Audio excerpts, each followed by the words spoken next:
Yeah, that's right, Amy. The attorney for one of the plaintiffs telling the court that they've reached agreement when it comes to real estate assets. Under terms of the agreement, West Alton Marina says it will not sell, transfer, or encumber any real estate without 45 days written notice to the plaintiffs.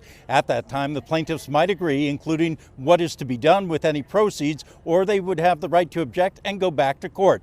The civil complaints allege that over a period of many years, the defendants used the business to groom minors for sexual activity, and that John Murray, married to one of the owners, Brian Fortier, used the marina to engage in sexual exploitation, including prostituting employees to customers. Now, attorneys representing the marina and its owners have said publicly about the filings, including what they call unsubstantiated allegations and exaggeration, have caused harm in the community to the marina and individual owners. Fortier and Murray have also been charged criminally with sexual assault.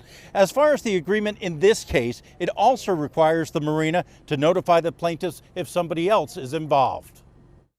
West Alton Marina will also notify the plaintiff if a third party tries to attach or come forward, so that we could take any immediate action necessary at that time to prevent or intercede at that action. Now, there was also a brief hearing on whether or not one of the plaintiffs should be allowed to proceed under a pseudonym. His attorney saying they're concerned about possible harassment, while the attorney for the marina says this is really a workplace harassment case and the name should be public. The judge said she would take the matter under advisement and expects to issue a ruling shortly. Reporting live in Laconia, Ray Brewer, WMUR News 9.